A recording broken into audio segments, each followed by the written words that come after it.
бобои ҳоҷӣ мирзо гӯяд, ки касе ки дар дасташ номи аллоҳро менависад чӣ ҳукм дорад? оё ин ҷоиз аст?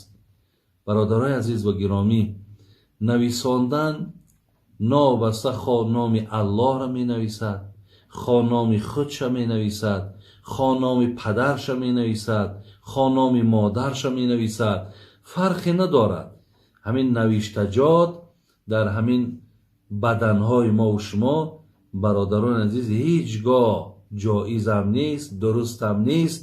ҳатто дар ҳадис хондум, ки 4 нафара пайғамбари нозанин гуфт аз раҳмати худо дур аст. якеш ҳамун касе аст, ки навиштаҷот дар баданаш дорад. барои ҳамин ин бо хеле гуноҳи калоне ҳаст, ки вақте мо агар номи аллоҳро дар дастмон нависем ё дар ягон баданмон нависем, мо бубинен ҳатто дар телефонҳо савол мекунанд, ки дар экранаш сурати аллоҳ ҳаст, мегем бо ӯ ҳоҷатхона дар омадан иҷозат нест.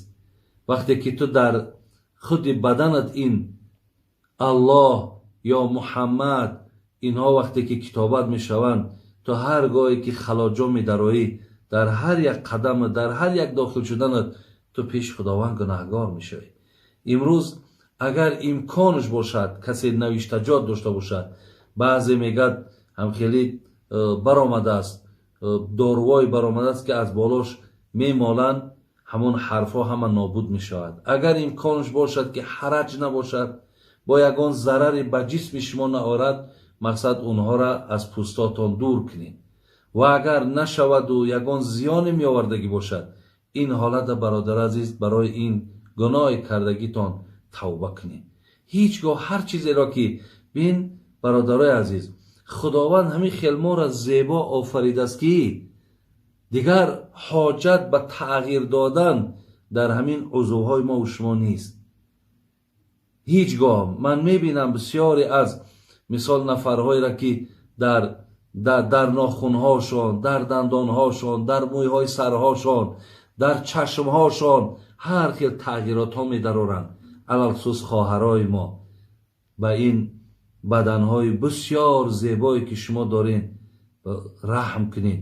бисёре аз ҳамин барномаҳоро тамошо кунед. олӣ ҳамон касое ки мақсад дар ҷисмҳошон чизҳои иловагӣ карданд, хоб то ҳатто пешҳои барошонда мебинед, ки чизҳои иловагӣ васл карданд.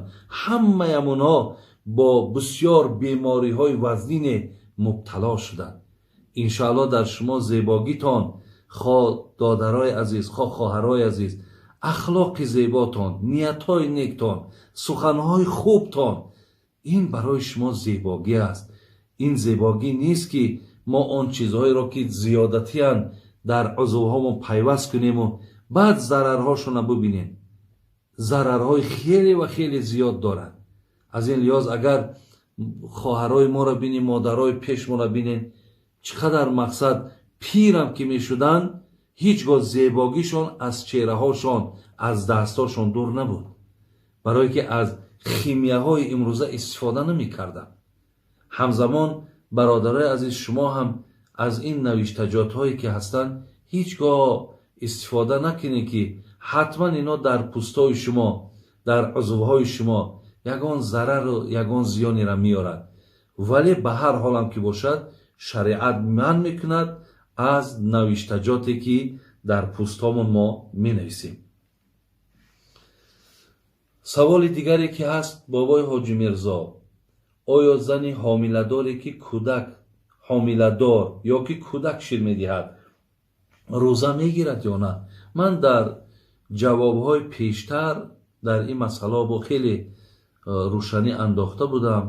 хоҳарои азиз, модарои азиз, ҳар зане ки агар дар ҳолати ҳомиладорӣ қарор дорем ва бисёре аз занҳое ки бар ман занг мезананд, ки дар ҳолати ҳомиладорӣ хурдагиҳошона пас мегардонанд ё халас ҳамеша дилшӯрокӣ доранд, агар вақте ки рӯзадор бошӣ, ин чизҳо ки барои ту диққат меорад ва ҳамеша албатта ба рӯзаи ту зиён дорад. зин лиҳоз шариат барои шумо модаро хоҳароe ки дар ҳолати ҳомиладориен иҷозат додааст, ки шумо рӯзаҳотонро бихӯред. روزه هاتون بخورید. و از همین حالت که شما اگر بیرون شدین، انشاءالله کدام وقتی که باشد این روزه ها را در یک روزش یک روز قضا بگیرید. همچون مادرایی که البته شیر میتیان، اینها را هم من گفته بودم که یعنی در حالت شیر دادن که گفتیم اکثرا همین شیر از حساب خوردن پیدا می شود. وقتی شما که روزه میگیرین همون شیر که اگر نه آمد کودکاتون با گرسنه میمونن. خدای مهربان همین را، شریعت ما همین را به نظر گرفته است که برای شما اجازت دادن. وقتی که اگر از این حالت شما بیرون شدین بعدا قضایی گیرید. اگر مادرای باشن که کودکا را مقصد با طریق شیرهای مگزینی کلان میکنن، خیلی برای اینهاش اجازت که روزه دارن، اینش چی باکی نداره. ولی مادرایی که اگر شیر میدادن شون حساب غذا باشد، شما در شریعت اجازت داده است که شما مقصد انا روزهاتون بخورید، یعنی هیچ باکی ندارد.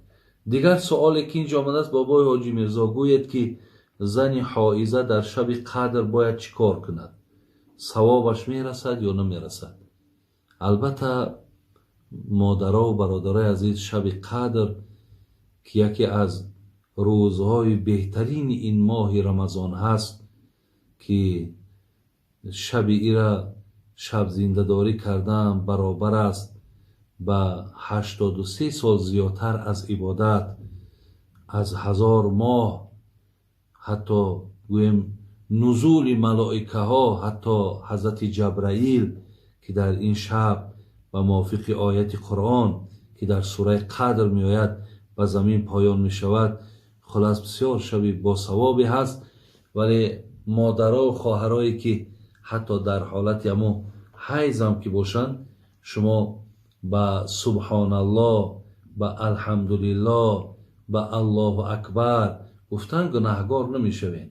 فقط زنی حایضه نمیتواند که مقصد قرآن در دست بگیرد یا نمیتواند که از آیت‌های قرآن چیزی خواند، لیکن از ذکرهایی که هست شما اگر استفاده برین هیچی باکی ندارد. اجازت است که مقصد شما از تسبیحات استفاده برین. بابای حاجی میرزا گوید که با شخص بینماز زکات دادن جایز است یا نه؟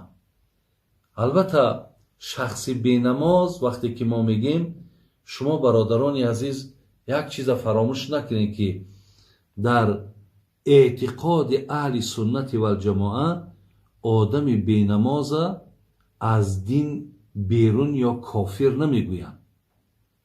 یعنی شما هیچ وقت در عقیده من ایرا جای نکنیم که آدم بینماز آدم بیدینه. نه، آدم بینماز الله را اگر شناسه، پیامبر را شناسه، ولی بینین عقیده اهل سنت بر همینه که وای به خاطر نخواندن نماز گناهگاره، یعنی کفران نعمت کردگی. لیکن وای مسلمان برادر عزیز، وای مؤمن است. زین لحاظ برای او دادن زکات، دادن صدقه فطر، خب همه اینها البته برای او درست و جایز است. اگر شما برای این کس مقصد از نفرتی که در دلتون در نسبت اینها دارین، این خیر ندارد، بلکه با اینها برادر بسیار اگر دلمان سوزد، ما اینها را مقصد از امکانیت های داشتگیمان برخوردارشون میکنیم و دعوتشون میکنیم که تا نمازاشون خوانند، تا خدا را عبادت کنند. انشاءالله با این دلالت ها و با این دستگیری های ما خدا خواهد او با میل به نمازم پیدا میکند و اخلاصی به نمازم پیدا میکند. خدای مهربان همه شما را نگهبان باشد. من انشاءالله با یک قسمت سوال هایی که باز در پیش دارم باز برای شما انشاءالله اینوش جواب میگردانم و چگونه که در ابتدا من دعا کردم، بازم از خدای مهربان خواهم می‌وستم که خدای مهربان هر یک تمنیات و مقصودهایی کردم با فضل کرمت حاصل بگردانم و در آخر خدا همه شما را در پناه رحمتش نگهبان باشد. السلام علیکم و رحمت الله و برکاته.